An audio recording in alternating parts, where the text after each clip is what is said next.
Hello, everybody, and welcome to another Spark of Genius Flesh and Blood production. I know we're going heavy on the discussion videos for the last couple weeks, but you know what?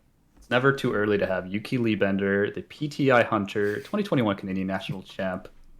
I want to say Prism name, but Prism's LL now. So the Queen of the North. I don't know whatever else you want to give her on the titles, but the PTI Hunter was why we brought her on this time around here. So we are joined by none other than exactly who I described, Miss Yuki Bender. I am also joined by my co-creator, co-commentator, co-caster, Rob. No titles for him, just Rob. And then of course we're going to be talking a little bit about Yuki's PT experience through in Lille, all the way in France. She traveled far and wide here, and it was as of recording. I want to say last weekend. I'm pretty sure it was last weekend. Yeah. Um, the PT calling and Battle Hardened. It was a very action packed weekend here. So we're gonna talk a little bit about Yuki's experience at the PT, at the calling, and questions kind of surrounding that. This discussion is going to be less of an interview style that we had with Jason from the Calling Singapore. This is going to be a bit more freeform. So things will come up here and there. If you if you like this kind of content, feel free to like, comment, and subscribe. We did just do our big giveaway. That video should probably be posted before this video. So Mhm. congratulations to the 8 winners. Reminder, if you did win in that, please email us ASAP to get your prizes on the way. Without further ado, Yuki, tell me a little bit about the PT. You brought Viscerai to the PT. First of all, I'd like to know, me and all your other Lexi Fans? main allies here who went into the deep Lexi here Nation. as Legolas, like just with the full cosplay running in there, Helm's Deep. Well, I'm sure we're all curious why Viscerai. So I'm just gonna start it off. Why Viscerai? Yeah, so going into the PT weekend, I was actually pretty torn. Not between Viscerai and Lexi, but between Viscerai and Prism. Those are the main decks I had been testing. I think that the biggest thing about Lexi in this metagame is that it's just so wide. Like, I know that if you look at the top eight, it might not look like it. Like, there was a lot of Briar. But there was just a ton of decks that you have to play against or that you can expect to see. And I think that that's a hard spot to be for Lexi. I think you're pulled in a lot of different directions. Like Lexi really wants to kind of like hone in and like have very specific like arrows and hit effects and card selection to deal with specific matchups. And when there's so many different heroes being represented and different strategies that you have to account for, it's really hard to account for everything. So I think just like already like dealing with the hyper aggressive decks that can kind of just like kill you with one good turn, and then also trying to manage the illusionist matchups and then also all the guardians is like a lot of things to do in one deck. And I know that sounds sort of like the PT1 meta because you had Prism, Chain, and Starvo. Starvo. Starvo. Yeah, but the thing about that was it was only really like mostly those three decks exactly. And a lot of your tools for Starvo and Chain were actually pretty interchangeable. Like you needed the fatigue shots, but like a lot of the taxes, like the sleep darts, a lot of there's actually quite a bit of overlap there. Whereas I think that the tools that you want for like Bravo Showstopper right now is completely different from what you want for Briar, and that's different than what you want for Viscerai. So yeah, it's just tough.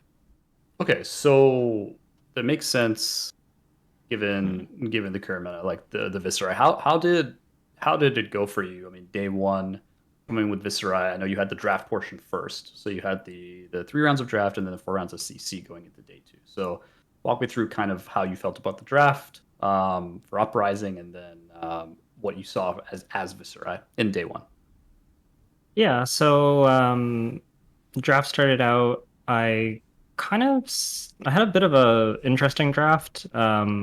The so right away, I guess pick two, pack one. I noticed that a Dromai card was missing, and then I noticed a rare was missing, and then more Dromai cards. So could kind of surmise the rare was likely a dragon. Um, so I kind of knew like not to go into Dromai right away, and I was hedging between Fi and Icelander. The packs were a little bit strange, though. They definitely skewed towards Icelander, and there were five cards, and I identified that five was open, but there also just weren't. There was like a lot of like the five like blues and yellows. They were kind of weak five packs. So I thought about going into it and kind of been hedging, but I ended up getting some pretty good Icelander cards. So I wound up sticking with her. Like I was getting like fourth pick Aether Hail, fifth pick Aether Ice Vein kind of stuff. Um, I think Icelander was a fine choice. My deck was pretty strong, but I did end up not getting very much equipment. And I think only one of the Icelanders in the pod had equipment, interestingly enough. So I don't know if just not that much was opened or somebody was speculating early and then switched. I'm not quite sure. But the pod's breakdown was three Icelander, three Dromai, and two Phi. So I think the Phis ended up battling it out in the finals. I'm quite sure that's what happened. And I ended up playing against Icelander Mirror, which was really bad for me. I didn't have Arcane Barrier. I had one piece of quelling equipment. And while my card quality was good, my I had like more of the disruptive pieces, and my opponent had more of the just like raw damage. Raw And damage. when neither of you have Arcane Barrier, you just want to do as much damage as you can. Yeah. Yeah. So I just felt like I couldn't race this deck well. I had some Oasis respites. I drew one, he drew one, kind of just kind of got outraced. After that, I played against two Dromais. The Dromai decks were fairly weak just because there was three in the pod. But one of the games I'm a bit surprised I won. My opponent resolved Uvia on their third turn, something like that. Very, very early, and I had no outs to kill it in my entire deck. I was like, I cannot kill Uvia. No go again, no poppers. So I kind of just battled through it. Just timely singes, some good Aether Ice fans, and I think that they took a little bit of damage early on where maybe they didn't need to. And that was enough. But yeah, so I was feeling pretty good after that win. I was just hoping not to play against the other Icelander because I knew the other Icelander had AB. I was actually okay with the Phis, even though there's only two Phis. I think my deck was very good into Phi, actually. But I did dodge the Icelander, played against another Dromai. This Dromai didn't even have Arcane Barrier and was a relatively easy matchup for me. So I ended the draft 2-1, which pretty good. Yeah. You know, it's not the 3-0, but you can't really be upset with a 2-1. Yeah, it's a winning score. Or above average, I guess, yeah. Yeah, exactly. So felt pretty good about that. Going into CC, I had some very tough opponents and I would say tough matchups. I played in round 4, I believe I played Pat Eshke on Oldham. It was like an aggressive Oldham list with Crown of Providence and Tech Plating that I hadn't really practiced against, and it just kind of fell behind early, honestly.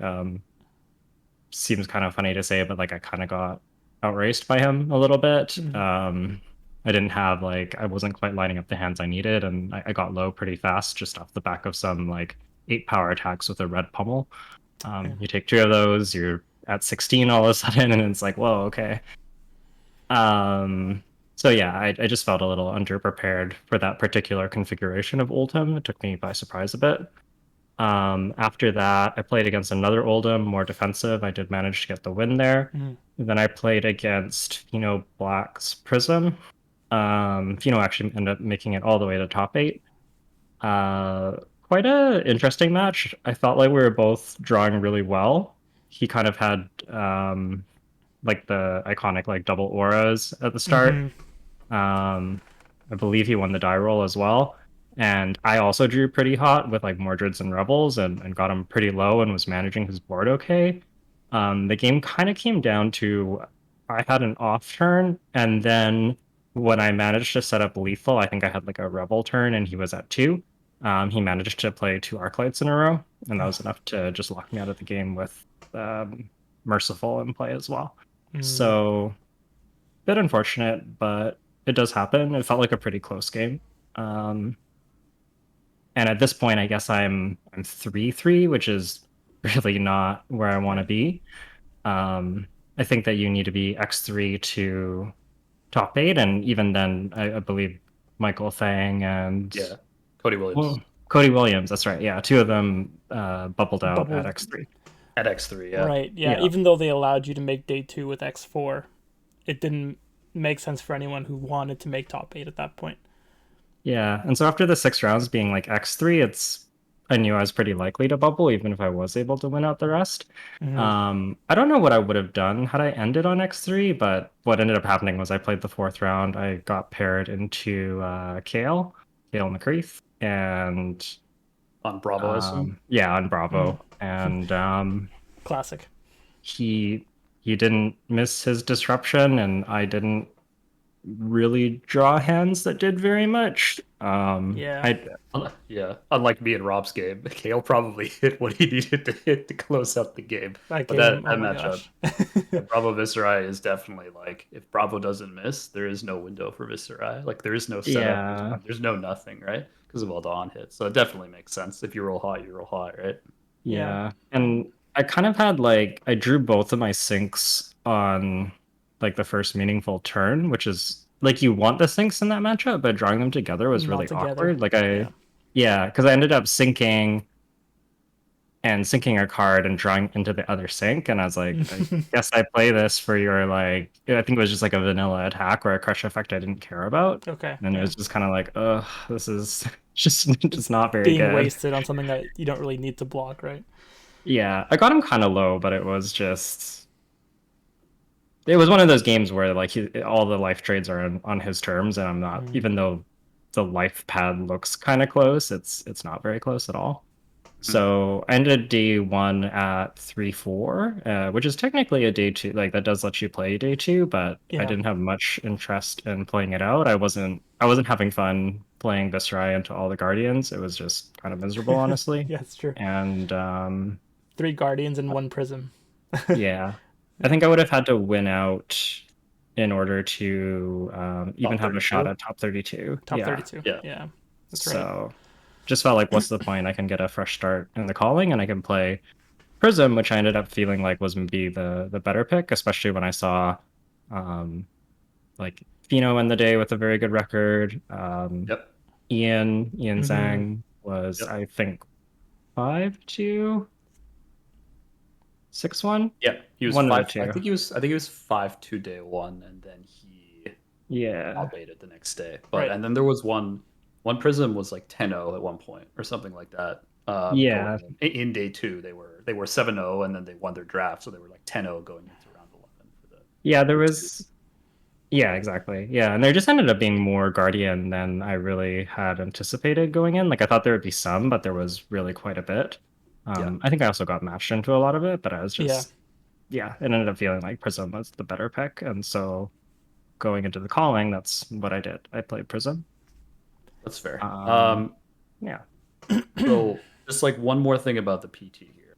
You obviously know what happened. Like you know what top 8, you know what half Briar, a little bit of Prism sprinkled in here, and then I don't One Viscerai.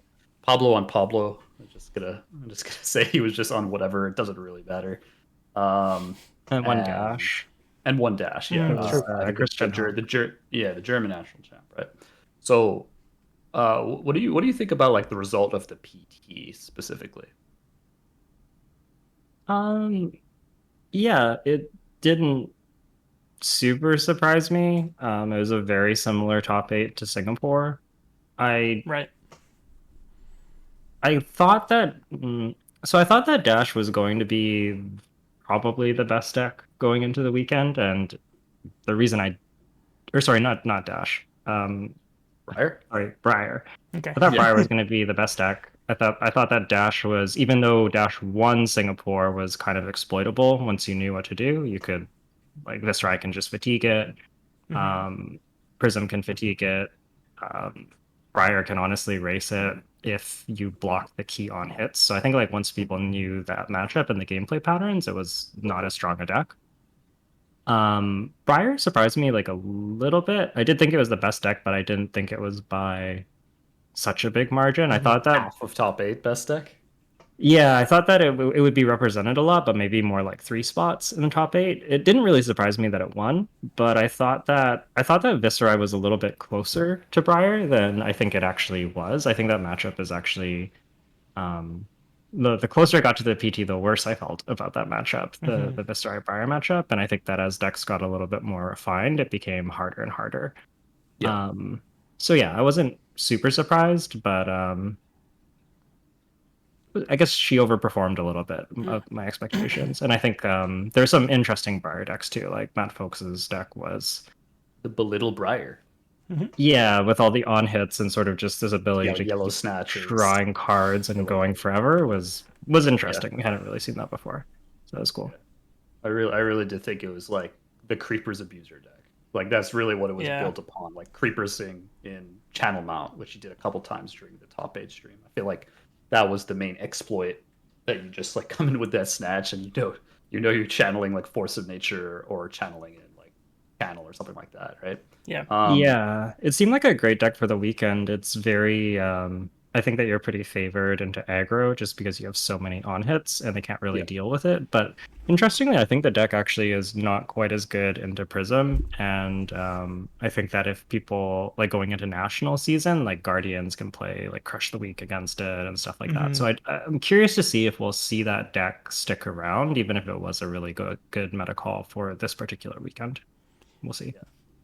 No, that's totally fair. So rolling into the calling, obviously you switched heroes, but you didn't switch to Lexi, obviously. No. You switched to Prism. So run me through. Obviously, you kind of mentioned before that your top two decks in your mind that you're practicing were Viscerai and Prism. So not too surprised that if one didn't really feel that great, you're going to the other. But like, why Prism like in general? Like, why was it kind of your second pick to Viscerai coming into the weekend? Yeah, so the nice thing about Prism is that even though the aggro matchups are perhaps not fantastic, she kind of makes up for it by having a very like almost auto win into a lot of decks or very good matchups into a lot of decks. Like if you play Alexi, they're probably not going to have a great time. If you play against a Guardian, it's very close to unlosable. Same thing for Dory. Like there's just like kind of a bunch of fringe decks that you really get a lot of equity from. And I think especially in an open event that's pretty attractive. The other thing that kind of I wasn't that seriously considering Prism. I did bring the cards with me, so it was non-zero. But one of the things that kind of tipped the balance a little bit was that in my testing with Ian, so I guess before the PT, I spent some time in the Hague testing with Ian. And in our testing, I was actually surprised at how good Prism was into Viscerai and how good she was into even Briar. Like the Briar matchup was definitely worse than the Viscerai one, but I think it's not as bad as people thought it was. And we actually end up seeing that in the calling, where Prism actually ends up beating Briar and having to go through several Briars in the top eight and doing it. Mhm. So the matchup's not fantastic, but it's far from unwinnable. And if those are your bad matchups, that feels like a pretty good place to be. So I think just like having that ability to get some free wins if the pairings go your way, and then just be really solid into pretty much everything is just a nice place to be. The deck's also just super consistent. I kind of realized this event that I don't really enjoy playing the super aggressive decks when there's so much on the line. It just, a lot of the aggro mirrors are like 3 turns, and Feels a little high rolly. It gives out on you, yeah. yeah, you draw it or you don't. Yep. Even when you can still get rolled as Prism versus Briar, but it feels like, I don't know, the games feel more interesting. I have more fun playing them. So Yeah. Okay, so moving into the calling then. We're on Prism. You're playing. How many rounds was the calling? 12 rounds? I forgot how many rounds, but uh it ended up being 13 rounds. It was 8 on day 13 rounds. one and then 5 on day two. There Eight was, and five. yeah, there's a lot of players. I think it was 570-ish, Okay, something so like we're in that. like that middle bracket there between the seven and okay, that makes sense. Yeah, Um, exactly.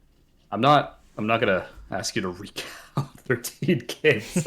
Um, just in your Swiss in general, was there any like interesting matchups that like stuck out to you that you kind of want to give a bit more context between that like maybe it would surprise you in how good it was or bad it was or anything like that? Yeah, so I guess the first thing I would say is that I played against a pretty big variety. I think I had like 2 games against Dash. On day two, I had 2 Bravo and an Oldham, which was a nice way to go into day two. Yeah. I played the Mirror, I think 3 times throughout the 2 days. How is the mirror, by the way, from your The perspective? mirror is the mirror is interesting. I like it. I think that it can be snowbally, and sometimes you can just lose and you didn't do anything wrong.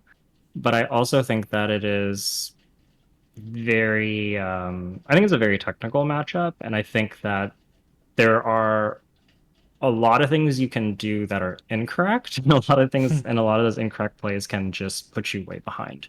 So I think that it's actually pretty skill testing. The Skill games tend based. to go long, Yeah. and I think you can get a pretty big edge. And I think the list that Ian and I were running was actually just fantastic in the mirror. That's one of the matchups we worked on a little bit. Hmm. And the idea was to side out some blue auras. I think we were only running like 12 blues total in the matchup, and we had I had nine yellow poppers, so super flexible. You can Mm. pitch them and just stop their heralds. And then we played basically all the yellow auras, but we also, except for Arclight, but we still had the fractal phantasmaclasm package as Okay. well. Yeah. So it just kind of feels like you have all the tools where you can really pressure their life total really hard and do some pretty ridiculous fractal shenanigans where they have to block your erudition, but they block it with a red war tune, and then your erudition, then your fractal's coming in for 7 because it copies not only your own things but their things that are on the chain as well. So it can just get really out of control. We were playing Crown of Providence and Goliath Gauntlet in that matchup, just again to get the Make erudition to sure connect, have erudition. the reliable Yeah. armor. Yeah.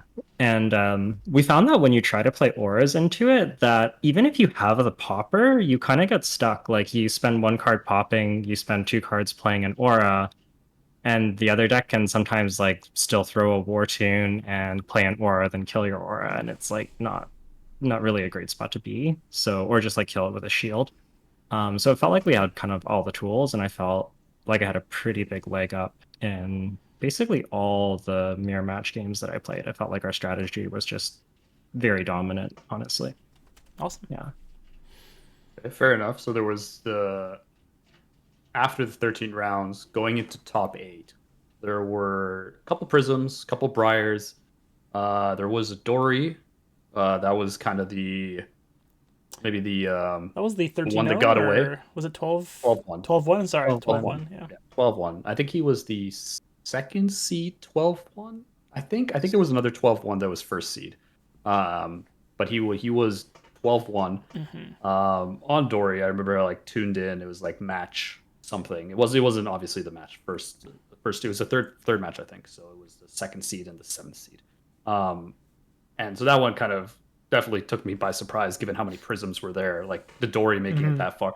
I guess when I think about it, probably like feasting on aggro decks is probably a good way for Dory to get into top 8. I imagine that was probably what it was. Not gem blessed Dory. But as far as your own top 8 experience, you're matched into one of the Briars. I think there's three Briars in top 8. I think 2 or 3. I'm not sure if it was Yeah, 2 or there 3. was 3 Prism.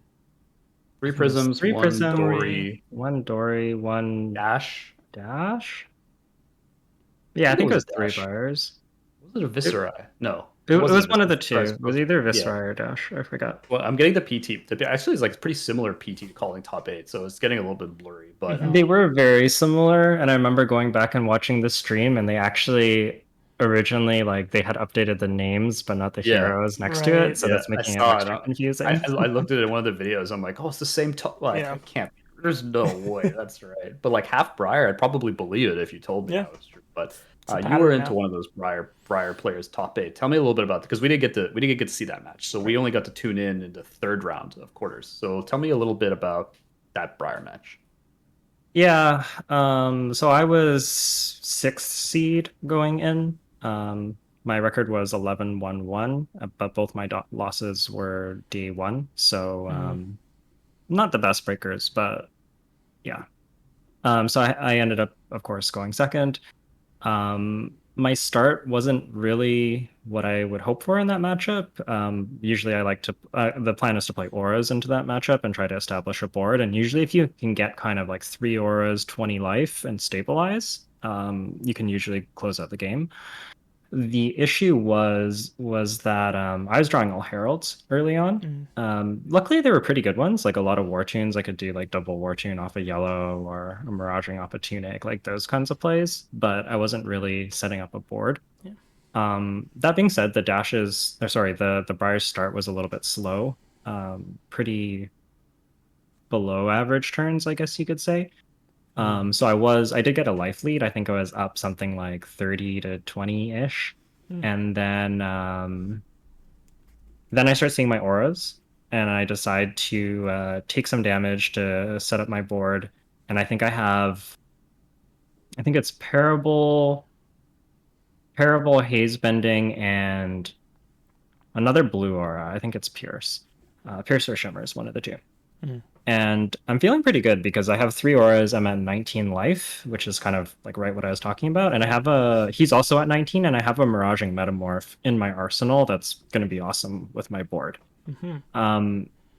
The thing is, though, he does have a channel in play, which is a bit spooky, but I hadn't seen any ALS, so I had some outs there. What ends up happening is after setting up my board and we're both at 19, he has the channel in play, I draw into 4 blue auras, so I'm already not thrilled about this hand. And then he plays double Force of Nature then they're fused into a Command and Conquer for 10, so I have to block with my whole hand and my Crown of Providence. Oh my gosh. And then I think about sinking the card, but realistically, if he has another attack, like he has snaps up, so if he has another attack, I can't block it. It doesn't do anything, so I just decide to keep the Miraging in there.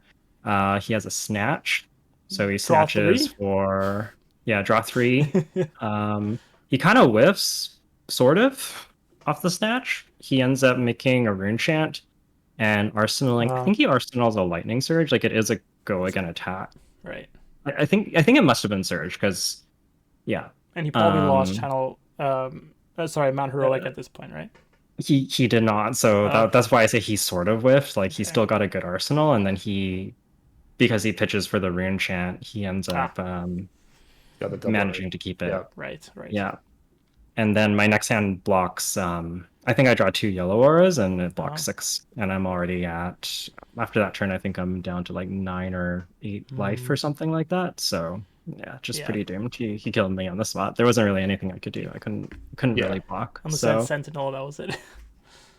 Yeah, I still had a really good out to draw Arclight actually there. I think if I can draw Arclight and CMH goes out and I still have like the 8 life with the auras and then I would get a Spectral Shield and I have Miraging in Arsenal, the tides could turn pretty fast. But especially if I was able to do like blue Arclight and then pitch a yellow, come in with Miraging attack with all the auras, like that would put him down to 9, 8 health. And then you'd have full tempo at that point.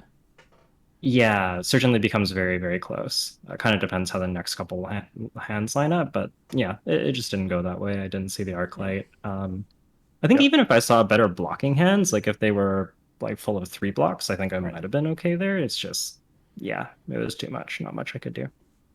Nope, that's fair. Congratulations on the top 8. Of course, the PTI Hunter strikes again.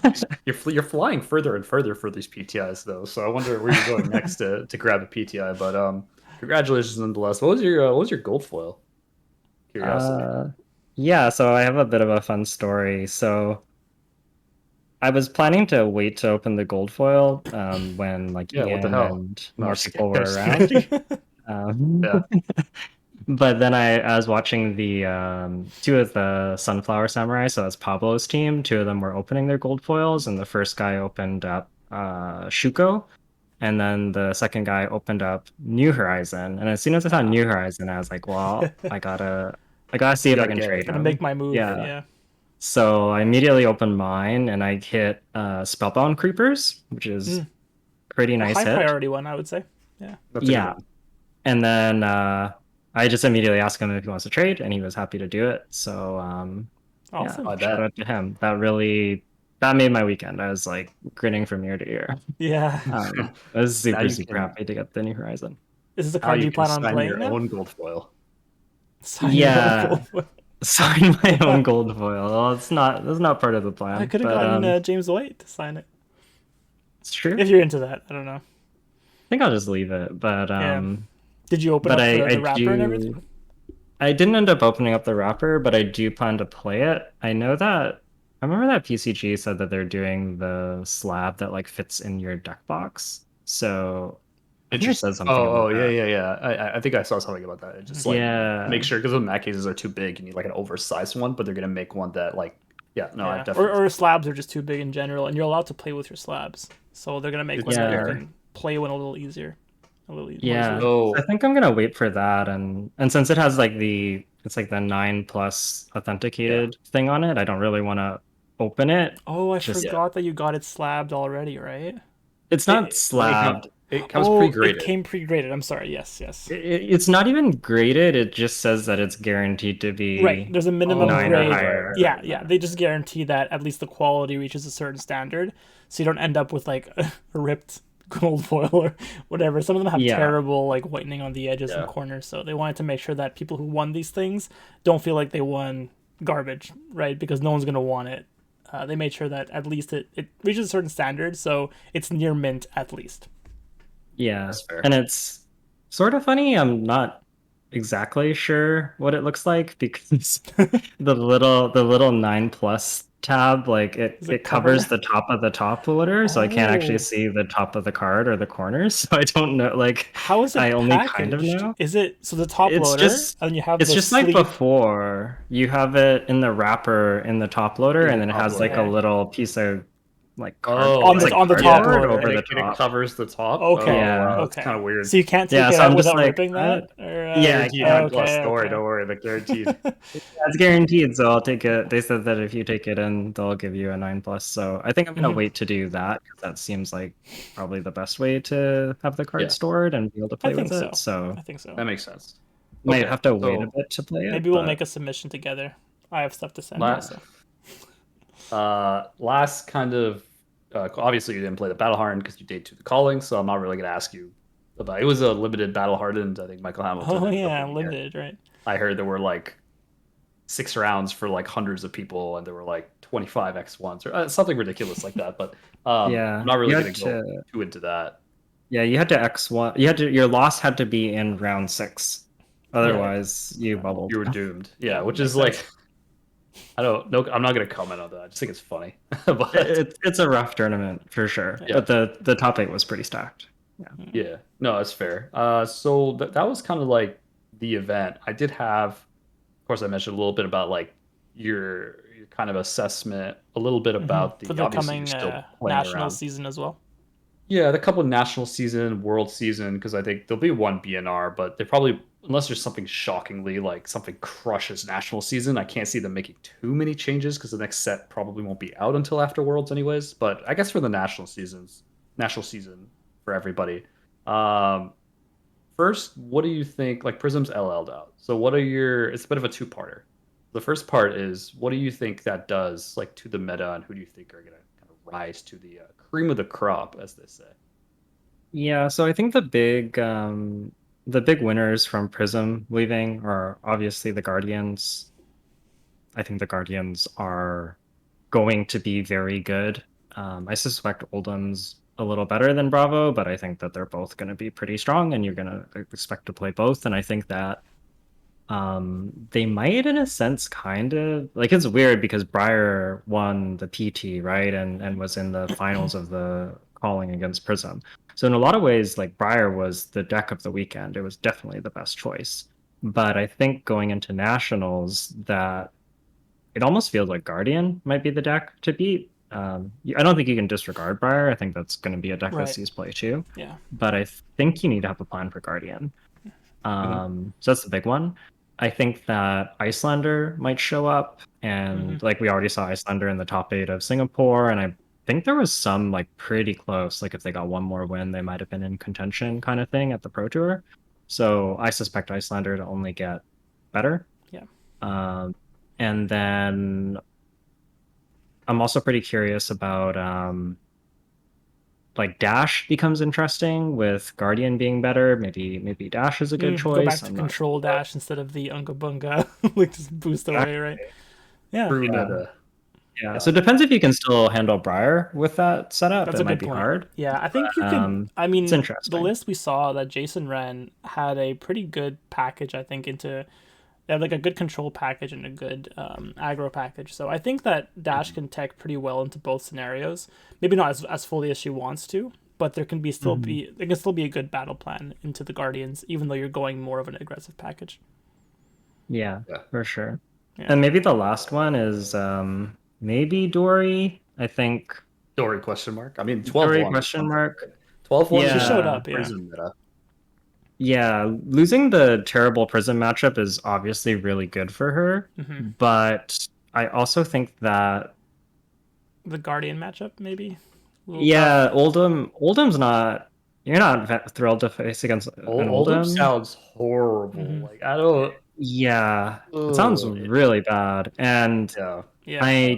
I don't know, but I'm not sure that the Icelander matchup is fantastic either. I really Hmm. don't know. I haven't played that matchup, but I could imagine it being frustrating. So Right. yeah, depends on some stuff. I'm not like a haven't played Dorian a long time, but Same. yeah, it's sort of Yeah. interesting. It's almost like crew meta again. It feels like with a whole bunch of new We've gone classes and full how circle. exactly those fit in Back will to be crew. interesting. Perfect. Yeah. No, Yeah. that makes Dash, sense. Guardian, Um, Dory all up there. And then now you're sprinkling Yeah. in Briar along with Oldham. Yeah. that's true. And the last question I have, well, last like main question I have is, what's with my girl Lexi here? I say my girl. I don't. Our I ended girl. up PT. PT got her signed, so now I have an emotional connection to that card. But other than that, like I'm sure all the Lexi players, like well, there was a 7-0 Lexi on day one, so they That's obviously true. 4-0'd That's true. their CC. Yeah.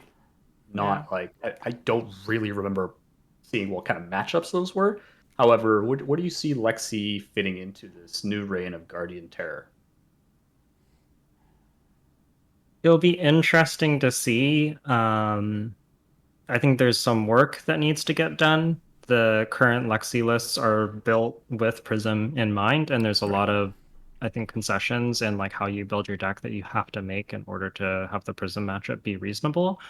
So I think there's a lot of options. Like, for example, and I don't know that these decks are good, but I think that like a go tall build is at least feasible now, whereas before you could never really go heavy into go tall because you Mhm. just fold to auras. I do think like Dromai is still probably a problem, and I suspect that some Prism players are going to go over to Dromai Mhm. if they can figure out the Guardian matchup. So that's a bit rough, and I do think the Guardians are perhaps beatable, but not fantastic for you. That being said, again, like it kind of depends like how much you can tech your deck for Guardian now because of Prism being gone and how good that makes the matchup. And I don't have the answers to that. It's probably gonna be the first thing I test though, is to see can you make a Lexi deck that is good into Guardians? And I suspect it might be hard, honestly, Mhm. and hard to deal with. Like again, you still have the wide metagame problem. In some ways, it might almost be wider than before, just because it's like a brand new meta without Prism. People are going to be bringing out whatever their favorite deck was that was Yeah. terrorized by Prism. Everyone who was gate Yes. kept by Prism now can rise up, or rise higher, not Yeah, all the way up, but somewhere in the meta. yeah. So Fair enough. might be hard to bring her, especially I think maybe if you have like the third week of nationals, I could see her starting to become a better choice as the meta probably Hmm. gets figured out a little bit, and you can kind of tailor your deck to those matchups depending on what they are.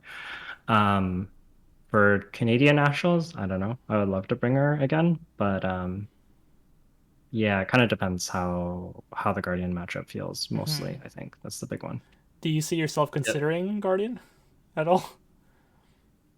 I've Yuki, the Guardian player. I haven't As heard I of it, live so and that's as why I I'm live asking. and breathe, I will put that on your title. I swear to God, if you bring Guardian to Nats, Or is Guardian I'm the gonna deck put to that on your beat, so you want to profile. pick something that counters it well, right? Yeah, Guardian's not I don't Not my know. forte. Guardian hasn't been not my favorite, and I think my answer would have been if you had asked me like before Living Legend happened, I think I would have said definitely no. Hmm. Right now I'm not sure where I'm at. It's a possibility. I might try it out again. And I think part of that is going off of kind of what I said earlier, where I just didn't have that much fun playing Viscerai. I didn't like playing the aggro deck where the games are so swingy and your aggro mirrors are like feel a little bit out of your hands. I wasn't really a fan of that. So I think that I might look to something more consistent. So maybe Dash, maybe Icelander, maybe Guardian. Um, Maybe Open meta. Lexi question mark. I don't know about Lexi, the give it consistent part, give a but little bit of hope. Give a little bit of hope to everyone who's like praying for you on Lexi, essentially. well, Um, I'm definitely gonna consider the deck. I like that it's at least not as linear as the aggro decks, but yeah. Hmm. yeah, consistency, Ranger things. We'll see. Ranger things not having a weapon. There are things to consider, Yeah, especially to Guardian that I especially considered now. before. Yeah, with Guardian, you're Yeah. right. So with that, I just wanted to ask if you have any shout outs. I'm sure you do for your all your success at the calling and the pro tour and the weekend in general. Yeah, there's man, there's a whole bunch of people I could mention. I'm sure I'm gonna miss some people, but That's okay. Get them in the yeah. comments. So first off, shout out to Ian, kind of hosted me over in the Netherlands a little bit, That's and Ian from ENTCG, right? yeah, Ian from ENTCG, Ian Just Zhang, gotta, he I top gotta make aided. sure. I'm just gonna Mhm. make sure. Um, so big shout out to him, big part of my testing group and just awesome company while I was in Europe. Kind of got to know him over this trip, so that was fun. Um, I stayed with the SoCal group, so like Chris Mhm. Ioli, Craig Pollock, Tyler Horsepool. I stayed with them for the Pro Tour for accommodations in Lille, so that was fun. Shout out to you guys. And shout out to a lot of people who have helped me test. So Team CVK with Jason Lai, Justin Wong, and so on. And shout out to like all the other people who have helped me test, like Eric and Nia and John Ho and Oliver Fee. So yeah, tons of people That's have helped me along the way, and I appreciate all of you. And I'm sure that there's somebody crucial that I'm forgetting, but I appreciate you. So thanks for all the help. hear that, everyone. Yuki appreciates you if you weren't mentioned. So don't everyone go angrily typing in the comments for that one game you played with him. Um, yeah, I mean, appreciate having you on, Yuki. Obviously, we'll probably have you on more. Maybe we'll be on your stuff because Yuki also has a channel. Mhm. For anyone who didn't know, I say she has a channel. It's one of those co-creator kind of deals. I don't know if they acknowledge each other as such, but she does have a podcast. It is mainly a podcast, right? It's on the Bobble. See, I remember You this got the time. name On this the Yeah. time. Bobble. Look, Yay. if I repeat it to myself, I'm like a bit of a repetition is key kind of person, right? So on the Bobble, that is on YouTube, on Spotify, just podcasts Yeah. in general, I imagine. Yeah. Most of the major That podcasting apps. yeah, so that link will also be in the description. It is a limited focus podcast, so if you're curious on Mhm. how to How approach to limited, draft Fi, how to draft Icelander, Dromai. It's all yeah, there. they already have I think four. I want to say 4 or 5 episodes already up Might be there. 5. Yeah, I Might think be it's 5 at this 5. point, but a lot of them just like how to draft a specific hero. I would say that Yuki could probably attest. I've done a lot of drafting myself for Uprising, or I've tried to like put in a ton of drafts. Yeah. And the key is like you want to draft a lot with every hero so you can draft your seed. And the heroes are so different.